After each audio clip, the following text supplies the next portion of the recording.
Motherhood, but not quite as we imagine. Thought-provoking, refreshing, straightforward, sometimes taboo, often seemingly ordinary, but always honest. Welcome to School for Mothers, opening conversations we all need to have, exploring ways in which you can be fulfilled as a woman, once a mother. Now, here is your host, mother of 10, Danusia Malina-Derben. Hello and welcome back to the School for Mothers podcast. I'm Danusia Malina-Derben, your host. Let's dive into today's episode. Welcome to another episode of the Father-Daughter Dance podcast, where we have conversations helping dads keep up with the velocity of how things are changing for our daughters and give daughters the space to share their thoughts and feelings on the relationship. Please subscribe to, rate, and review the podcast wherever you listen to it. That really helps us. Also, please see the show notes that there's a link to my one-person play, The Father-Daughter Dance, premiering on November 11th and 12th in San Francisco. It tells the story of me raising my daughter and my fight from addiction into sobriety for most of her life. This week, we welcome Danusia Malina-Derben to the podcast. She's a mother of 10 kids and a prolific, accomplished entrepreneur and the author of several books, including the most recent one, Spunk, a manifesto of modernizing fatherhood. I love that title. She's also the host of the School for Fathers and also the School for Mothers podcast. We had a vibrant discussion about the bridge to cross for so many men and what role their partners, daughters, and friends play in their lives crossing it.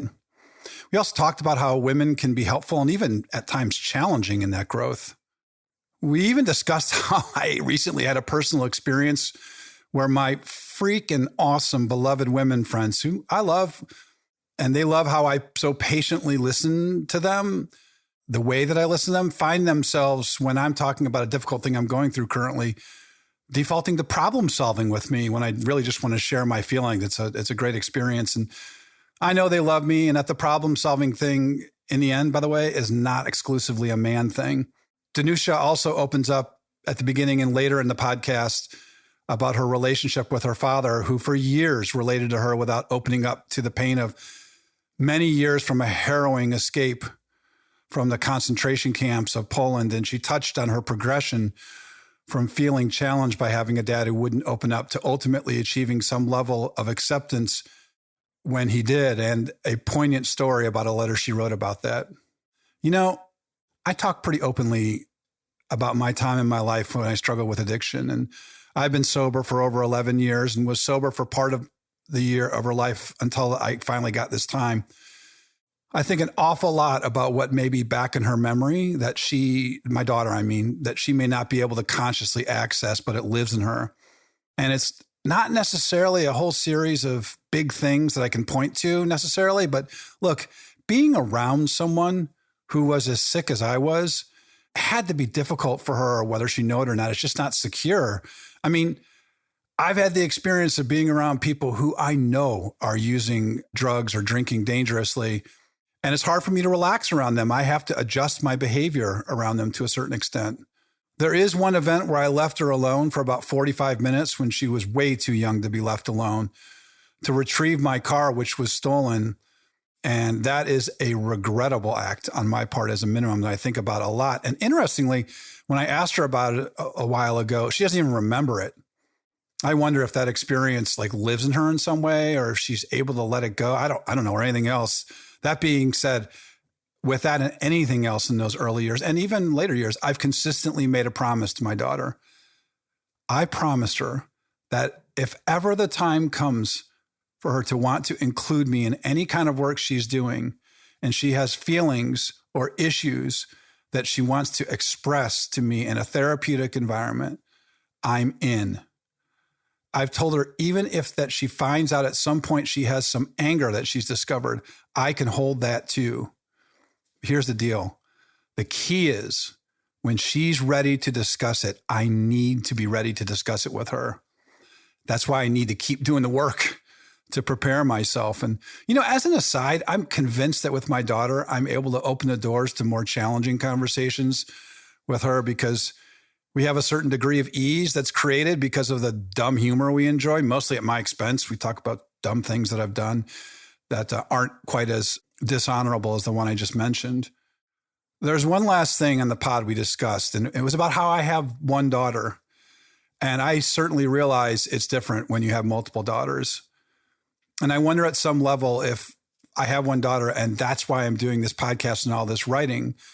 I do think at some level the skills that I cultivated with my one daughter are scalable, meaning I can take the skills, I should say, that I have learned with her into every other area of my life or every one in my life, even when I don't have the kind of responsibility I do with Zoe.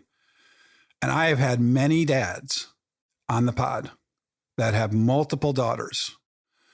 As Hugh Grant said in his toast in 4 Weddings and a Funeral, how do you like that for a throwback? As Hugh Grant said, I'm forever in bewildered awe of you. Okay, that was a really long way to go for a reference. But anyways, I'm also convinced that these same skills, by the way, work with sons. Because I can tell you something, those skills would have worked with me. Regardless, thank God I have a daughter, because for me, it was a jolt I needed to change into the person that I've become, the man I've become. My friends, won't you join me on the dance floor? Step into the father-daughter dance. Let's do this.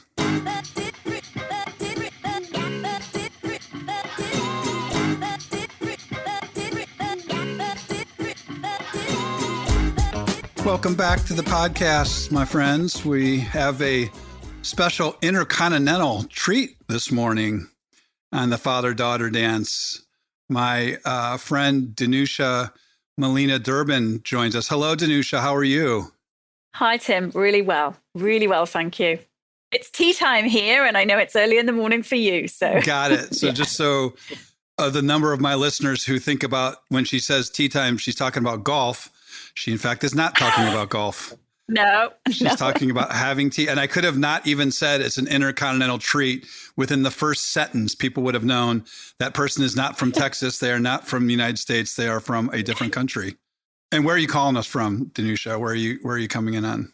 I'm actually calling you from Exmoor, which is in the UK. It's a very rural, it's a national park. So I live very rurally. I don't live in London, but I work in London. It's a national park? Yeah, where I live, it's Exmoor National Park. Oh my gosh, that's so interesting. I don't think I've ever met somebody who lives on a national park. That's very interesting. Yeah, it's really lovely. Well, look, I'm so thrilled to have you join the podcast and share your perspectives about the relationship and all the work that you do. And we'll get into it as we go. Why don't you start by, we've already shared where you're from, mention to whatever degree you want, number of kids you have, and let's talk about like what you do. I mean, I know we could actually, if I ask you what you do, by the end of you telling everything that you do, it could be like, thank you very much for joining the podcast because you do so much stuff, and we would be 55 minutes into it. But can you share a little bit about those two things so our listeners can get to know you? Yeah, of course. So what I do is I founded a leadership development consultancy, and we specialize in working exclusively with boards and very senior teams of multinational companies. So what we work on is strategy and the leadership, I guess, capabilities of the people in the board and the senior teams. So I come off the back of being an academic in a business school. Organizational behavior and development is my specialism. So that's really about, the way that people behave in organizations, particular niche. That's what I've done for years, published on it, created leadership models, all that stuff. So now I'm no longer an academic, although you can't take the academic out of a person. You just can't, can you? You just can't, Tim. You just can't. That's what yes, exactly. So that's what you teaser.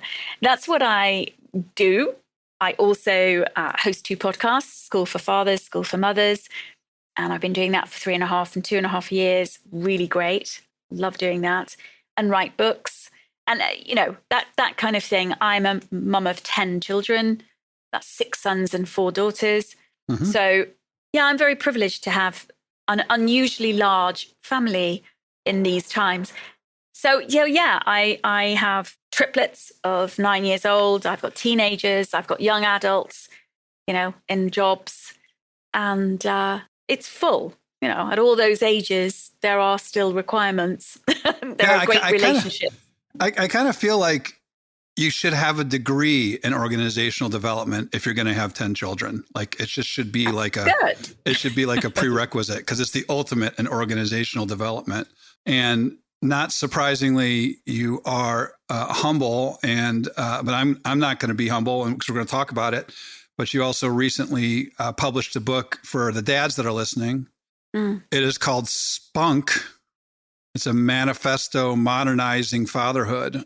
And it's one of those, I call these books no doubters, meaning when you see them on the bookshelf, there's no doubt which book it is because the colors of them are so identifiable. It's like blue and green, but that's one of the many reasons we got you on today, and we're delighted to have you on. So, and where can the listeners find Spunk before we even start? Where can they find it to buy it? Well, very soon it'll actually be on Audible. I'm working on that, and Great. It's Amazon. Best place to go is Amazon, but okay. or Triumph. So triumphpress.co. Yeah. Okay. So Amazon's a bit awkward if unless you're in the UK for the minute, then you might want to go to triumphpress.co. Yeah. We have a lot of international orders there. They do, the publisher. Are you reading the book? Like for Audible? Am I reading it? No, for Audible. Oh, yeah. So to our listeners, that lovely accent that you're hearing right now, so articulate, is what you will hear reading the book to you. So there you go. A chance to listen on Audible. Okay. And we'll reference it as we go. But it's so interesting because you have so many parts of your life. I'd love to start by talking about how your dad played a role in what you've become in any one of the categories you just mentioned or all of them. In any way? Like, how did your dad play a role in that? It's a lovely question. My dad adopted me in his 50s. So that's significant because he was, and my mother was also in her 50s. So that is significant because that means that they were my kind of more grandparents' ages, if you like, in a stereotypical sense. And because he was a World War II Polish war escapee. He actually was a young teenager when he escaped from a camp. His own background was particularly traumatic in terms of that escape through Europe, through Scandinavia, and into the UK. Not all the boys that escaped at the same time survived on that journey. And that really marked him out. So he was hardworking, determined, a survivor, as many Poles are, actually, culturally. They've had to be. And my dad really demonstrated those values and lived them. He was a huge supporter for me. I talk in the past because he died a few years ago. And he was a massive supporter, but in a non-pushy, non-forceful, directive way.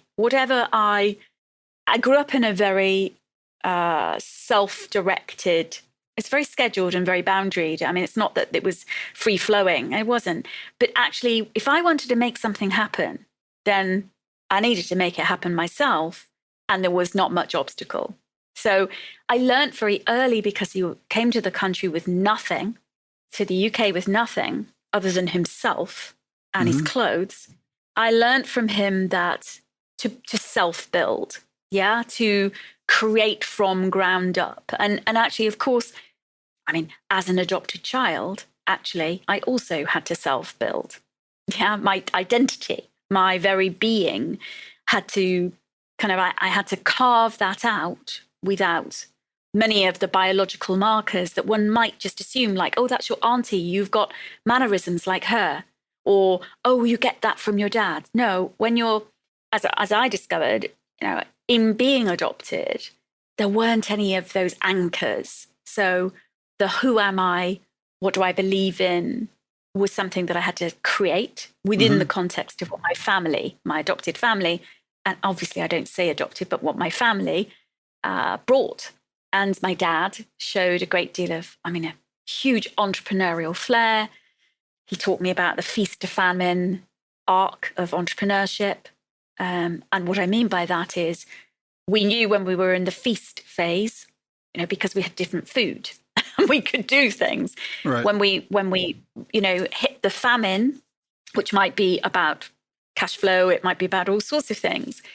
I would see my mum take down the curtains to make me things, like a costume for school. And so my dad was a quiet force. My mother, because of their generation also, and I talk about this in Spunk actually, about the domestic zone being seen as a woman's zone and how that needs to change, in fact, because men, particularly fathers, are talking about the invisibility of themselves and how they're fed up with the way that many of them fed up with the way that fatherhood is viewed. And so my father, in that context, mum was she was the domestic woman.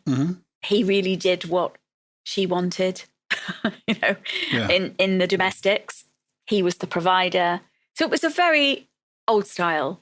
And of course it would be. It was back then. I'm in my 50s. It was back then.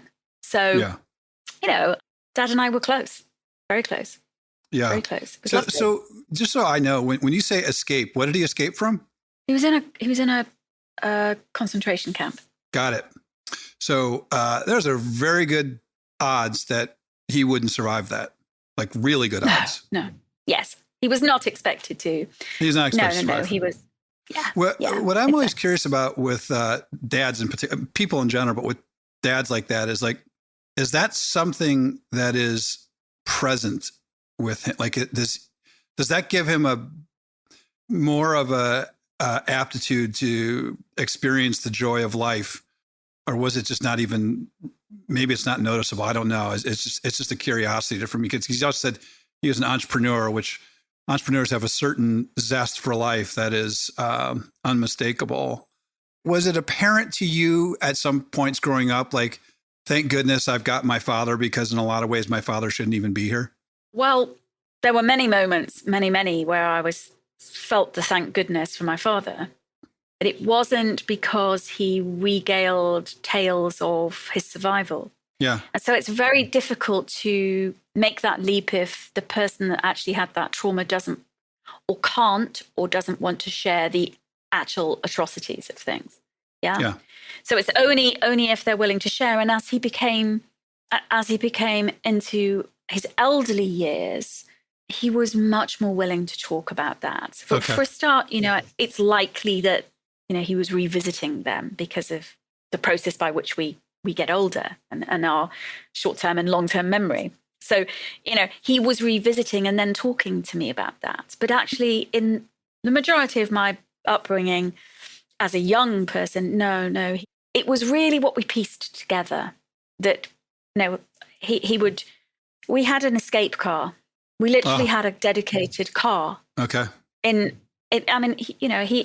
provided for the family very well. So he was very talented and he made a lot of money. And so we were privileged enough to have a car in the drive that was for escaping the Russians. Got it. And so, he was wounded and damaged by his experiences. He never got over those. And therefore, actually it shaped, his ability to be close to people because it was always going to be taken away from him. Yeah. So just so you know, like one of the motivations for me asking that question is I never really talk with my daughter because I'm sober and went through a really dark period of my life when she was very, very young. Through the kinds of things that I did, a lot of people don't make it. A lot of people don't make it. I did. And I've never felt compelled to remind her of that. It's just, she doesn't like, it's just almost like my goal is to be present for her. Yes. Those things that I went through. And so I was just curious whether, because I'm not comparing or like trying to make it seem like that's similar. I'm just saying he experienced life and death. I experienced life and death. Mine was more self-inflicted, but it was just as a curiosity question for me as well. And that spectrum that you talk about the days of the good meals and the days of the costume made by cutting the drapes is really a pretty dramatic sort of range, if you will, and probably gave you some rich experiences. And it makes me wonder, particularly when you talk about your mom, the way you talk about her too, and the roles being so they're really different than what you're suggesting in your book and the stuff that you talk about. And I'm curious how and why is a little more confronting, but I'm still going to ask it. How and why you think women should put a voice to moving in particular. I mean, I'm here for dads and daughters. Dads of all kinds is cool with me, but I'm here for dads and daughters. Like, so I'm most interested in how and why you think women should play a role in moving dads of daughters forward in their sort of role, their relationship, reimagining it, supporting them in that reimagination of it, et cetera. What's your perspective on that? Well, our fixed narratives about how a dad needs to be is stunting men's ability to be the full range emotional human being. That's actually incredibly harmful to men themselves. So let's stay with men for a moment. That numbness that from my data with 1,500 men, it's pretty unanimous across the board that men feel that they have to give away their emotions at some point because to be emotional is too feminine.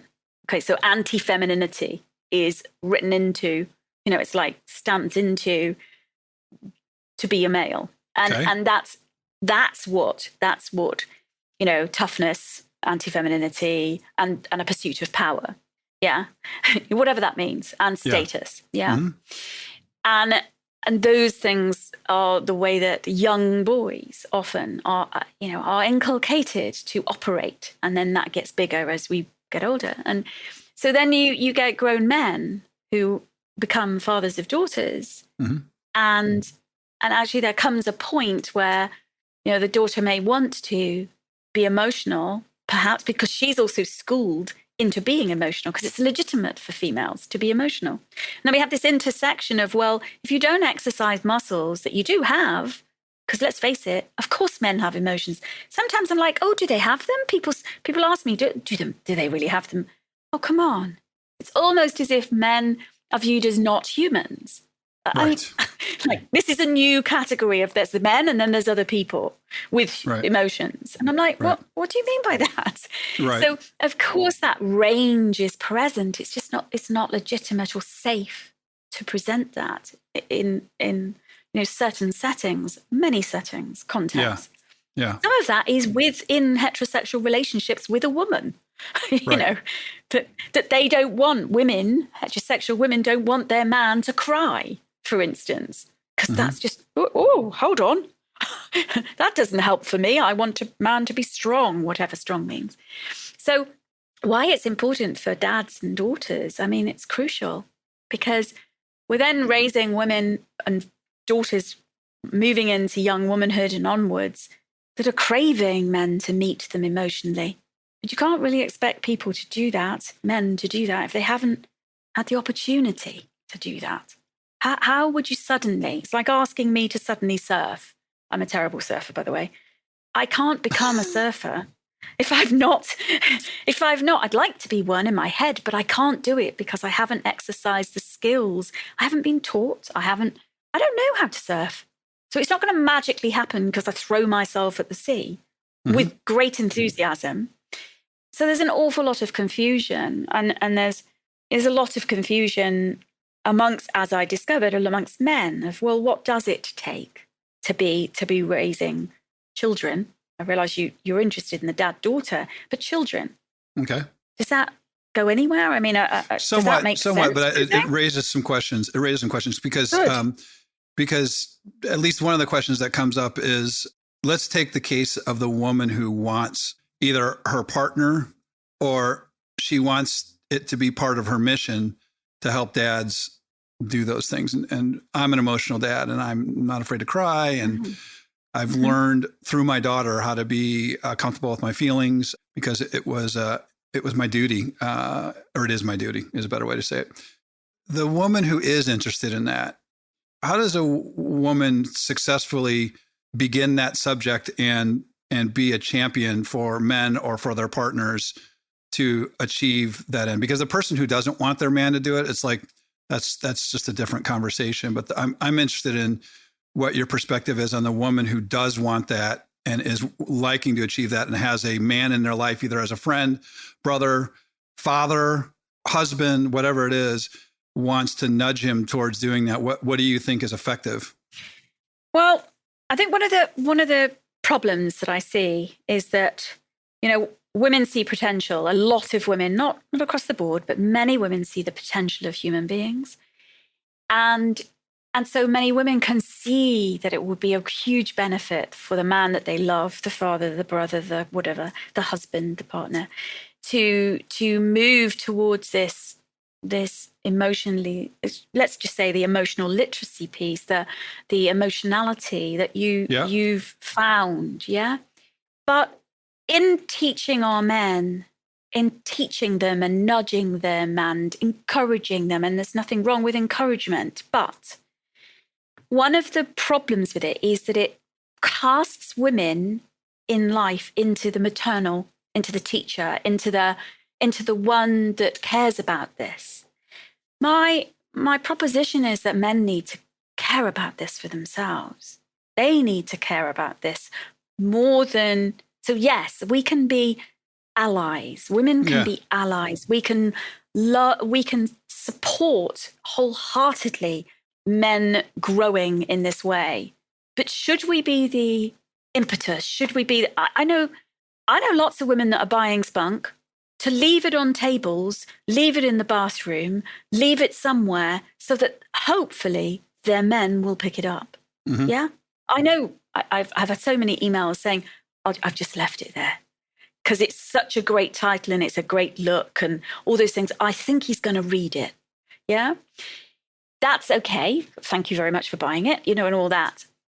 But when we actually have those conversations where women say, I need to talk to you, you need to do this, then, well, I actually think a lot of humans just go, back off. Yeah. You end up doing damage. Yeah? You end up doing damage. And, I don't think it's the woman's responsibility. I'm just curious about what role you think is, it's interesting. I actually, I've been going through a difficult time right now. And a lot of the women I have a lot of very dear friends who are women. In fact, one that we have in common, Alexandra, who is a really close friend of mine, but other women who are friends of mine, they love talking to me because I'm one of some men, I don't know how many, but I'll just listen to them and let them share about their feelings. And if they want to talk about stuff beyond that in terms of what to do or what my perspective is on it, I'm happy to share it. But other than that, I just listen.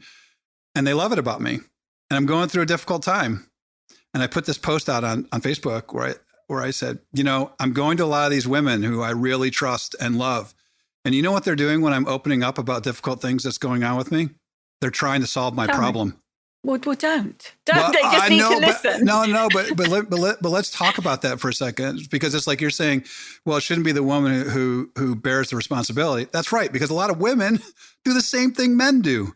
And I think what I'm saying is that one belief for me about the men who play that sort of traditional role, which includes problem solving, is the fuel for problem solving is love. It is love. It's maybe a part of it's just to kind of get past it or whatever, but the fuel for love, it's just the channel it's choosing is not helping. And, that's why I believe dads and daughters is the ultimate hack into when you say it's got to be important to you. I mean, it's a provocative thing for me to say, but I just know for me personally, with intimate relationships with women I've loved over the years, none of them have been able to, and even my mom, none of them have been able to create the imperative to change who I am the way my daughter did, because I 100% got it. That in order to have her become a woman who could, have some agency and growth in her life, and I like that, one of the things in your book that's interesting that may be somewhat related to this, maybe you can comment on it, is you differentiate between the idea of being a breadwinner and being you call it a care winner. Mm-hmm. Like, we're talking about changing some really big perspectives about stuff, but can you touch on what the difference between a breadwinner and a care winner are, and what's similar between the two? Well, the essential kind of nub of what a lot of men feel that their role is, fathers feel their role is to provide for the family. And that has huge knock-on effects. Yeah. So actually, it's not men, it's societal views of what fathers should be, what they should do, what their role is, how they should feel about themselves, all these things. So what I was curious about is, and in asking in the survey, what did you think your role would be before you had children? Like, when you thought about being a father, and most people do at some point, I was asking them before, like, what were the words that you would have said? And then after, now that you are a father, and some of them had children in their 40s. So it's not that it was all men with young children. No, this is right across different generations. And which is very interesting, because a lot of men, or most men, thought they were going to be providers. The essential thing was providing. But when we looked at what actually now, it was something way more nuanced, way more complex. And it was about hard work. It was about complexity. Men name complexity as a thing that, it was just now part of their identity. And some of that confusion came through about, who am I now? Everything's changed. But I realized as men were talking, because we're really talking about embracing the concept of care as a masculine activity. Care, because clearly fathers care for their families. They're their world. Most fathers said that the center of their world are their children. Mm-hmm. But the way that they demonstrate it, they're channeled towards providing as a manner in which to show that care. But a lot of men said that's not actually what they want to do. Mm-hmm. Because what's happened anyway is that, and I can't remember the exact stats, but the vast majority of households where there are two parents, the father's not necessarily the sole provider. Right. It's a mixture, hybrid situation of who's providing. And what do we mean by providing? Well, we're talking about money.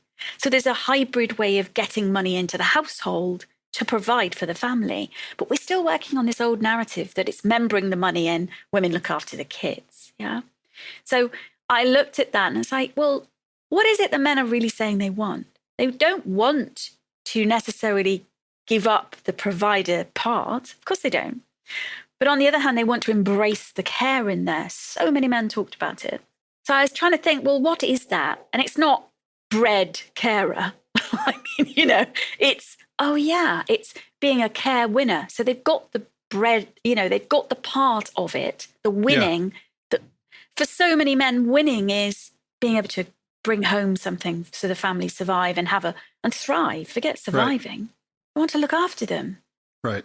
A knock-on effect of this, of keeping men in this entrenched view of, well, women do the care, men do the providing, is that there are like the opportunity for men to do the caring. And I do mean do it. Like, how do they show care? It's what you've talked about, which is your daughter has been the most incredible transformational access point for you to bring your emotional self to life, to actually be the fuller version of yourself. And that is care. That's caring. You care and you express the emotions. Right. We've got women in the workplace, so they're doing lots of the providing. Many, many women are breadwinners. They are the main earner. Many women. It's not a competition, this. It's just like there are many. Let's be realistic. But it's still not legitimate for men to embrace the care to the extent that we accept that women are in the workplace. So it really is out of balance. It's out of whack still. It really is. Yeah. Yeah, the thing is with a lot of the men that I know, because you talk about men crying, I actually wear a shirt around at times that just says "Real Men Cry," and I've started selling it because I get so many requests from people when I wear it to Nice. But what one of the misunderstood parts of it, because you're actually talking about this balance, because you bring in some understanding and open-hearted compassion, doesn't mean you can't go out and make money. Like you can do that 100%. And the way I think about it is I'm super competitive. I get together with my guy friends and my women friends when I play games or whatever. I'm a competitive person. I just am. Mm-hmm. And so that's a part of me in addition to this other thing that you're talking about as well. And, I really reflect on that surfing analogy that you put together, because it occurs to me that, the surf teacher just corrects your mistakes and also emphasizes what you're doing well. I got to believe that after years of that sort of problem solving or breadwinner focus, that there's inherent frustration with it. Mm-hmm. And it makes me wonder, what role does patience with men in particular, to be like, okay, cool, we all want to get to a place which is fundamentally different. There's even a shared desire from a lot of men, but it's like, look, mm-hmm. in the meantime, I'm going to default to the wrong way of getting up on the surfboard and fall. What's going to happen like with my daughter? I've had a couple of experiences where she's needed to be really overt with me, where she'll just be like, "You're not letting me share my feelings." And as soon as she says that, I can adjust. And she also, we write each other letters every year for our birthdays. She's also pointed out what has worked for her over the years. And one of the things she talks about a lot, she always knows she can talk to me about her feelings, but it's a really complex thing that it's a shared desire to have. And the mentality change is on the foundation of a lot of frustration over the years. And so it's a topic that makes me wonder, in your view, how do you think women hold back men as fathers? Let's say mothers hold back in this regard, because we've already talked about how there's a clear shared desire and we've had some really good examples, but in what ways do they hold men back? You have one daughter, yeah? Yep. So this set of variables that you have in terms of that opportunity to kind of almost be in this, it sounds a funny way of putting it, but I'm going to say it, experimental, deep work. Right. Yeah? And that's a very funny way to put it, but I'm going to stand by it. Makes sense. I've got one. Yeah. Yeah. It's actually, so I have 4 daughters. It's not that I don't have the time, and I have very different relationships with each of them. Uh-huh. One's 9, 2 teens, and an older one. I have a very, very deep, close relationship with my eldest daughter. That's not to say the others aren't deep, but it's different because they're a different age.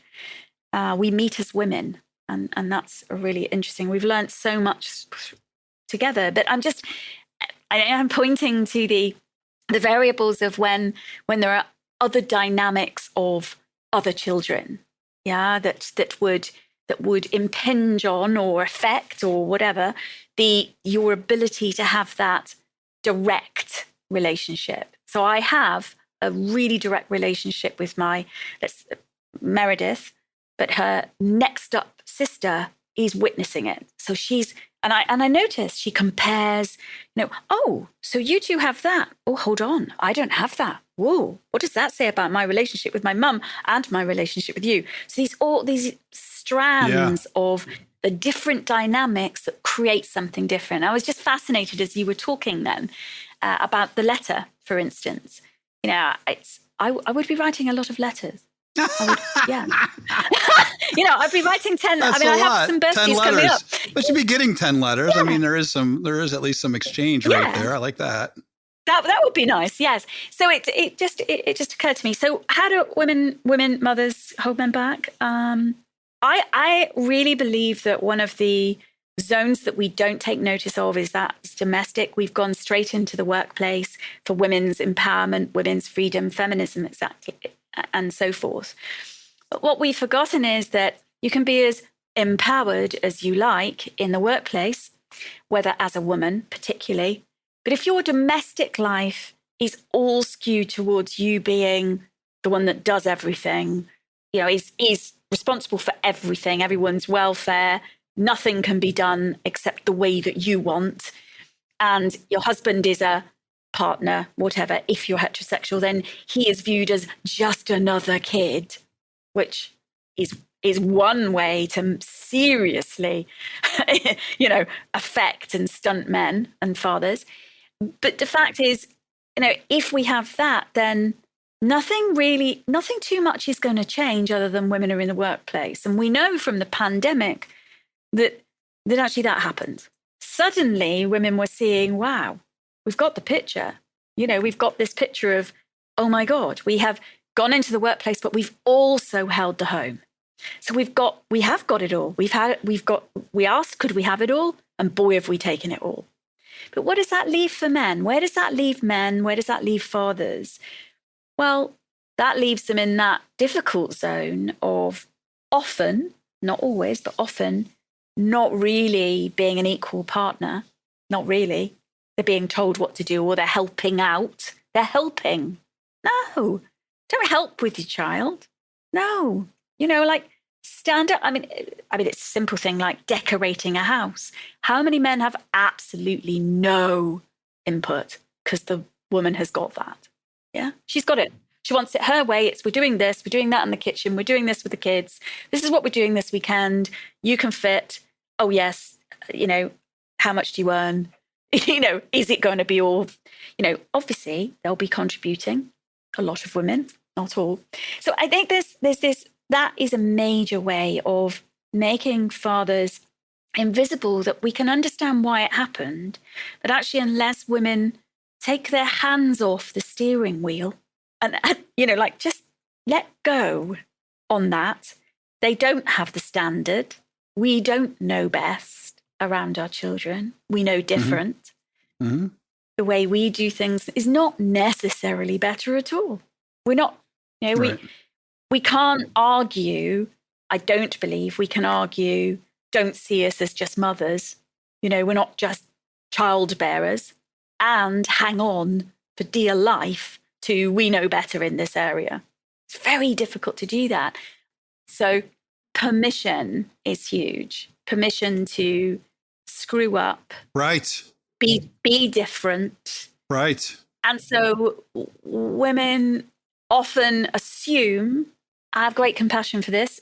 I know why this happens, but women assume that they're more expedient. They know how to do it. It works.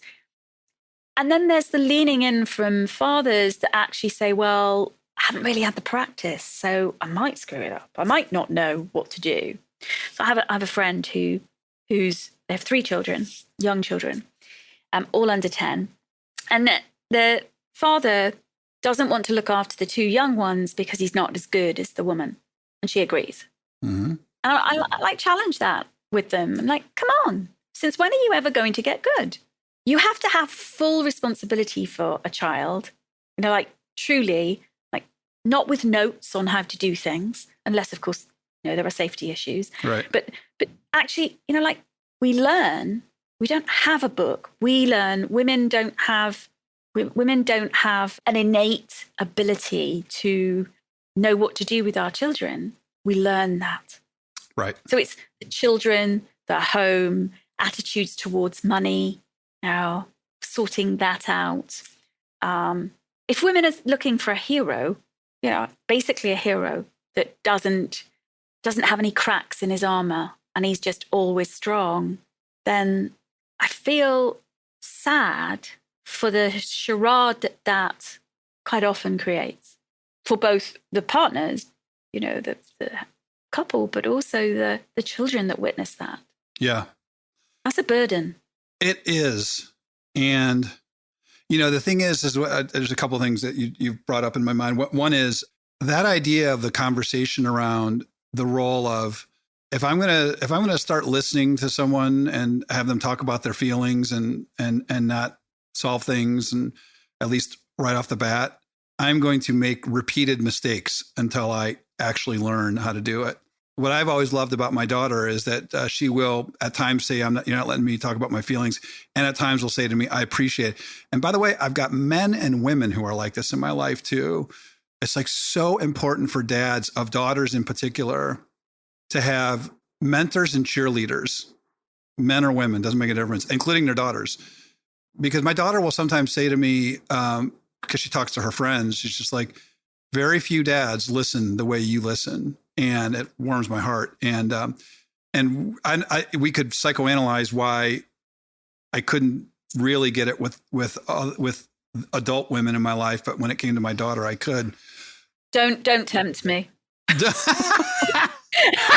That's part you're two. Getting into you're getting into my professional life, so just don't tempt me. That's part. You can psychoanalyze me all you want. It happens all the time. But the thing is it's like you bring up the idea of decorating, and it's like there's a feel to decorating, and so it's just like, oh, I think this would look good here, and it's like no, it won't look good here. Well, it's just like, well, wait a minute, like let's talk about it or try it, and if it's not like it's like an irreversible decision to put that picture in that corner instead of in the middle of the room, it's like, because that's what it feels like to me, and so it's just it really is.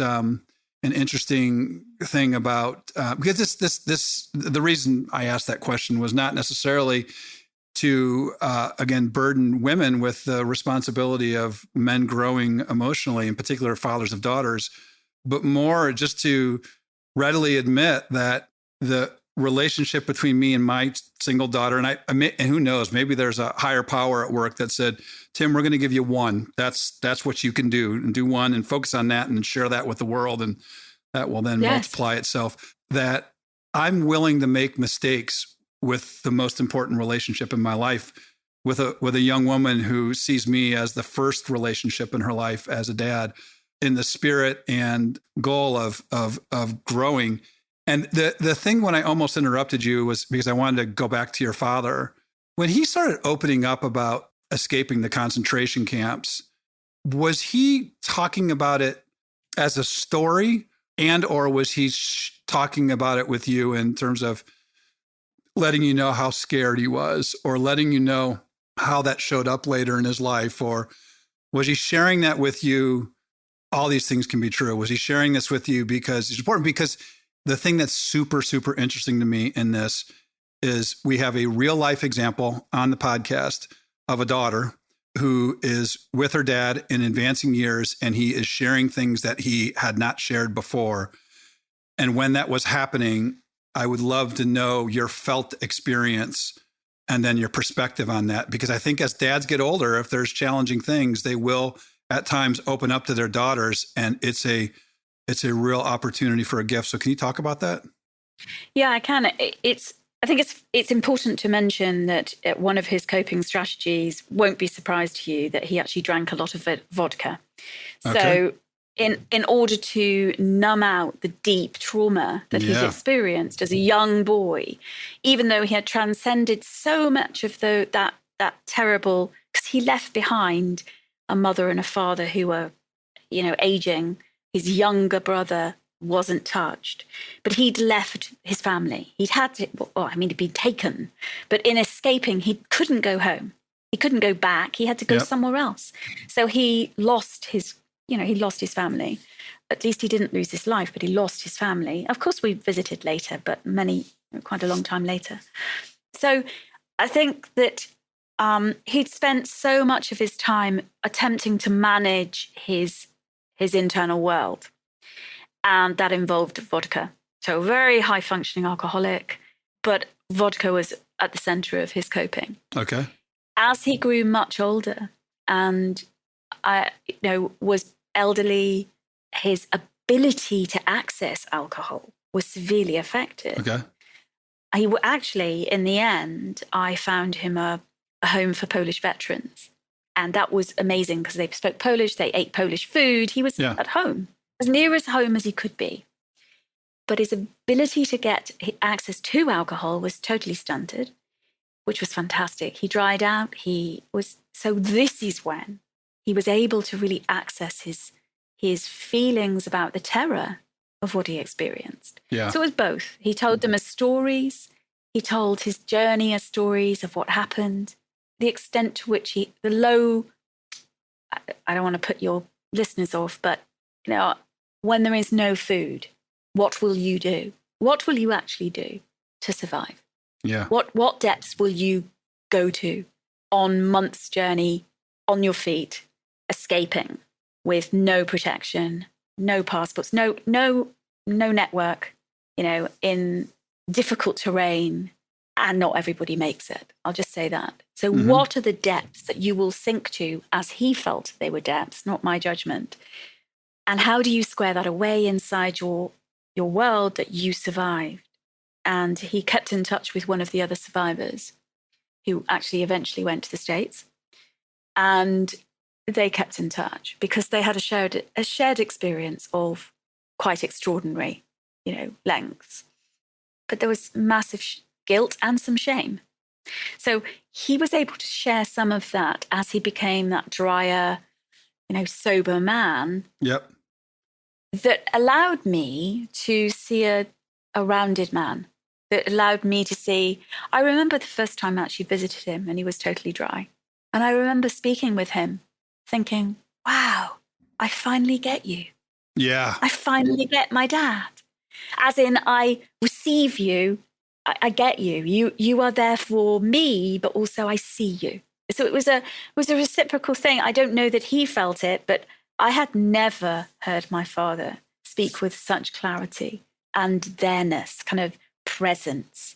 And it was sad, both sad and incredible, because he actually had a very big car accident where he nearly died.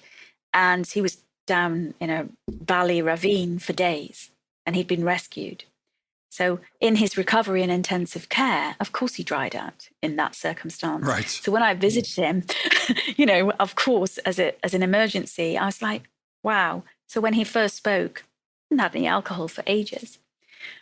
And that was brilliant. So, this was later in his life, and my understanding grew, In the end, his loss of his own lucidity meant that he used to sit with me and say, my daughter's coming, And I'd say, oh, is she?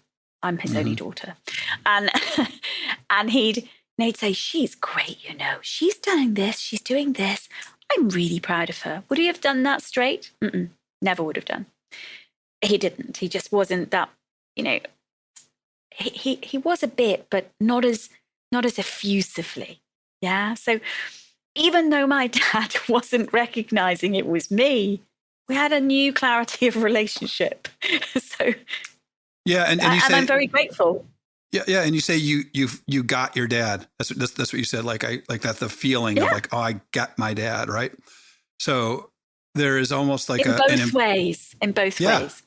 Yeah, and there's an implicit vulnerability and sharing in that, by saying that to a certain extent. Before that, you didn't really get that both ways thing because he was numbing himself out, and maybe it was just too much to take of all that thing. Yes. And I mean, and you were this was, let's say, in the last 10 years, this kind of thing happened, or was it last 15 years? Got it. Yes. Yep.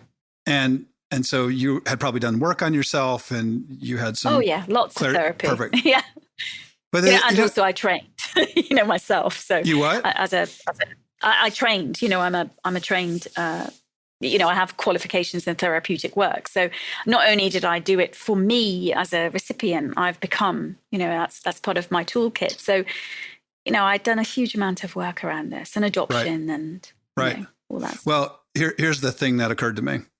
So that experience you just said was your father was a certain way and he became a different way, almost out of circumstantial necessity. Yes. Yes. Definitely. And that you were a woman who, his daughter, who showed up in a way that you just described, which I'm sure generated feelings, and that you had some tools and some context around it to be able to work with it. Here's my point. So again, I'm not equivocating your father's experience with the sort of the totality of what you described, but there is no doubt to go from a man who is ingrained in a certain way of doing things that are, let's say, patriarchal and don't really give full spectrum to what it takes to be a person, or what the benefits are to be a person, or what the love is that you give and receive. And over the course of time, someone develops like I did. And it just makes me think that a woman or a young woman or a girl who for 8, 10, 15 years has a certain kind of dad and then has a new kind of dad, they quote unquote get their dad now. And I don't mean get like understand. I mean like they get their dad, like that two-way thing, get their dad. Just makes me think, this is probably too big. I wish we were going to be ending soon. So it's a really big topic to bring up, but I just can't help but think that there would be some feelings if I were that dad's daughter and maybe even that dad's son, that'd be like, finally, you see me, like you understand what my needs are, and you understand yourself in a way that you can show up in a relationship, and you haven't done that for 15 years. And I don't know, I have a hard time thinking that without the kind of grounding that you have, that there wouldn't be some level of frustration from. That's interesting. Yeah. You know what I mean? I don't know what the answer is. I do know what you mean. Okay, got it. I do know what you mean.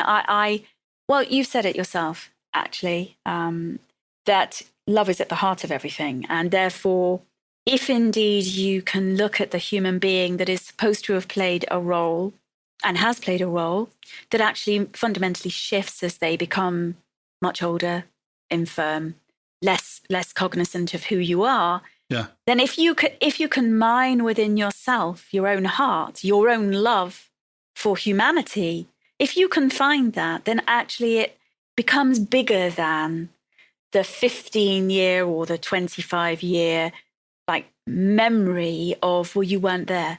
You didn't show up like this. Because actually, he could only be where he could be when he could be. If he could have been that man when I was growing up, I have no doubt he would have been. But he couldn't. And so what am I going to do? Am I going to bash him over the head, metaphorically, for not being the father that I deserved? Well, who says I do? But, it's like, it's not that I don't, but it's like, really? You get what you get. And so my job is to be open to that opportunity of, I can't say I felt frustrated. I felt incredibly lucky that finally, that word is there, that I could, I felt lucky that we had that, because actually he could have died without it. I might have been a very different woman. True. If he didn't. Yeah. And he sobered up. By the way, Tim, I'm sober. I don't drink. I haven't drunk for 3 years. And the gift, the gift of that is so profound that it was a sickness for him, trying to cope. He was trying to cope. He was trying to do well. Yeah, he was trying. And for me, I'm not in that camp that says saying trying is not enough. I'm in the camp, well, how about some love here? How about some love? Yeah, it's wounded complex. Child. Yeah, I mean, absolutely. But if I was meant to have a different father, I would have had one. I'm the woman I am, doing the work that I am with human beings because I have an appreciation of this and this complexity. Yeah. Yeah. I think what I'm saying is that I think you are, and I'm just talking about as a woman, as a person, if you fully embody that point of view, emotionally, spiritually, intellectually, what have you, that puts you in some pretty elite category, because it's not like you've transcended humanity in any way, shape, or form. You're not divine, but you have a perspective on it. I think what I'm saying is that it's a choice. Isn't this a choice? Sort of, at least for me, it is. Like this is just my particular point of view, because I'm struggling with it too, with my family. Mm-hmm. But it's, I have less of a tolerance for the thing that you're saying, as our world has destigmatized getting help, and there's more resources available. And I think that this is the thing that really comes to mind now that we've talked about it, is if I'm a certain dad for 10 years of my daughter's life, and that dad always tried to solve the problem, didn't want to be part of the sort of care winner mentality, those things. And I'm a daughter who has unmet needs for 10 years and then my dad changes, I think it's perfectly okay for the daughter. My daughter, I've told her this at times where it's just like, look, if and when the time comes that you want to talk about feelings that you've had about the first 8 or 9 years of your life, I'm here for you. You can talk to me about it. I don't necessarily want you just to write it off as it was meant to happen. It's like you have feelings about it. But the irony of it is this with Spunk and these things that you are advocating for and School for Mothers podcast and School for Fathers podcast for our listeners, I would strongly urge you to listen to Danusia. She's got a lot to say. And again, Spunk is coming out on Audible soon. That transition to the dad that can keep all the things that are non-judgmentally masculine, competition, planning, all that stuff that we sort of typically problem solving, which is very valuable when the time is right. Cool. And integrate it with the approach of emotional openness with daughters. It actually prepares you well for having that transition we just talked about. So when she becomes 11 and 12, if she wants to talk about the first 10 years of your life, you're cultivating a thing where you're ready to do it. Because, the thing is like every once in a while, if I'm a dad and I'm talking to one of my daughters, I have a single daughter we talked about, but like, if I just say, boy, that must be difficult, why don't you tell me more? I would get so much out of someone pulling me aside and going, I heard I heard what you said. And that was exquisite. Because what's hard sometimes for dads of daughters to know is that, do you realize how valuable and how courageous it is for you to listen to your daughter who you love to your cell, to share about something very difficult, for you to say, that must be difficult. Can you tell me more, please? That takes incredible courage to do it. It takes courage and a lot of control. A lot of control, a lot of work, a lot of dealing with the wounds and all that kind of stuff. Yeah. But I just want to return to something very quickly, and I know that we'll be closing. Yeah. When you talk about, because I haven't transcended anything to be something divine, of course not. At all. Of course. And so I wouldn't ever want to sound like that. That's not what I'm suggesting.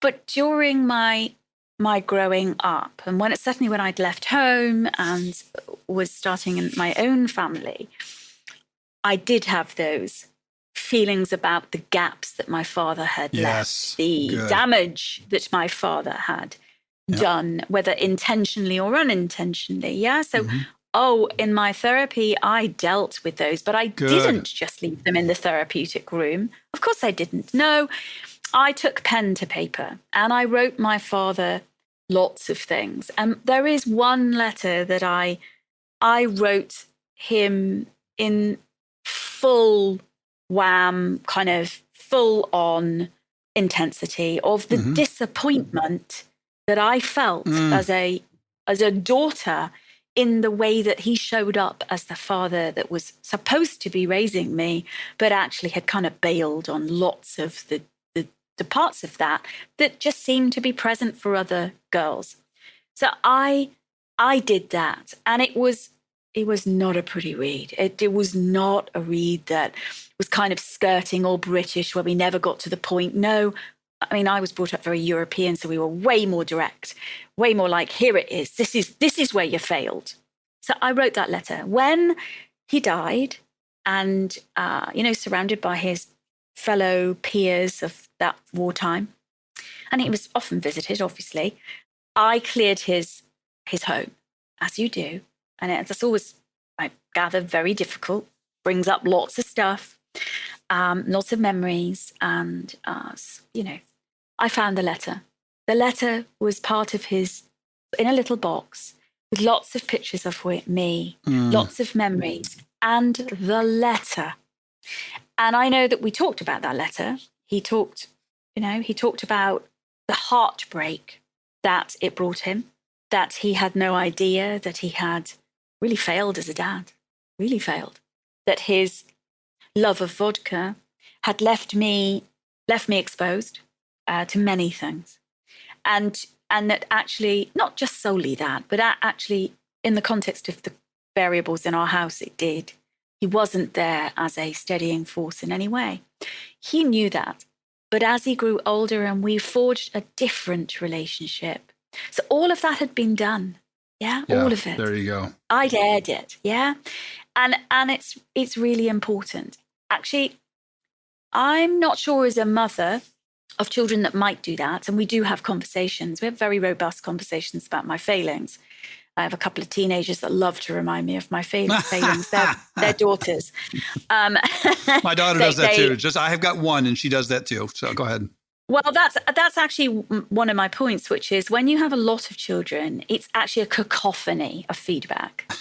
And I've had to request them that if they have feedback, that they warn me, that they set up a time, that they don't just return home to give me a piece of their mind because they're going through a process. Actually, I need some emotional buffering that I know that, oh, okay, I can just prepare myself for some different conversation rather than, no, what would you like for supper? It's okay, we need to go deep here. I need to be prepared and available for it. And maybe I'm not always, because actually there's stuff going on for me. So, I've found that because I've just raised 3 girls in a row, I had 4 boys, then 3 girls. Mm-hmm. And now I've got triplets, boys and girls, 2 boys, 1 girl. The actual intensity of full-on feedback from girls, which is way different than feedback from boys, it's taken its toll.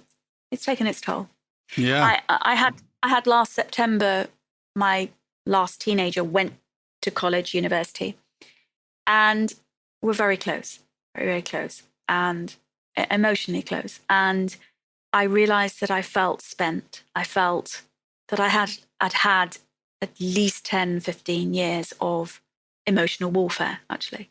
And I cannot put it any other way. Emotional warfare, because the dynamic is different with a mother. And that actually I needed a rest. And I'm deeply grateful that my triplets are not in teen years. They're 9 and they're not there. And I get huge cheerleading feedback from my daughter, the little one. Mm-hmm. She is a remarkable little girl in the sense of we are already putting the foundation in for something quite different. She's witnessed them. So she's like, oh, I can feel that I need to go to my bedroom. I'm going to be vile. She literally says it. It's actually really interesting. That is high level stuff, man. Yeah. We learn from that. It's but the thing is, if you're 3 years sober, that also then suggests that there was some times where you weren't 3 years sober, and there's a lot there. And thank you for sharing that part. I think that at times when I hear people share like you share, it's like you share the end point, but by sharing what the sort of the grind of what you went through, the mud, it reminds me of the Shawshank Redemption when Andy Dufresne crawls through that river of bilge to get to the other side. It's like, it's just a reminder that, there are times where we can claim that freedom, and that's part of what makes you to the point at which you write something of modernizing fatherhood and all the great work that you do. And I want to thank you. I know you're on the back end of a busy day. Very grateful to be here. Yeah. It was a very vibrant conversation with differing and points of view and some similar points of view that really go towards why I love doing this podcast and meeting people like you and having you contribute to our listeners. So I sincerely thank you for your time. I hope the final podcast of the day is one that you're going to walk away with your head held high. You deserve that for sure, because you showed up big time. I really appreciate it. My pleasure. Completely my pleasure. It's been lovely. And thank you. Thank you for doing the work you do, Tim. Really needed in the world. Really needed. You're welcome. Thank you very much. Okay. Goodbye. Bye. If you enjoyed this episode, and I really hope you did, I'd love to hear from you. You can leave a rating and a review over on Apple Podcasts, or email me on hello@schoolformothers.com. That's hello@schoolformothers.com. Well, that's all for now, listeners. Thanks so much for tuning in. Have a fantastic week, and of course, stay safe. Sending you lots of love.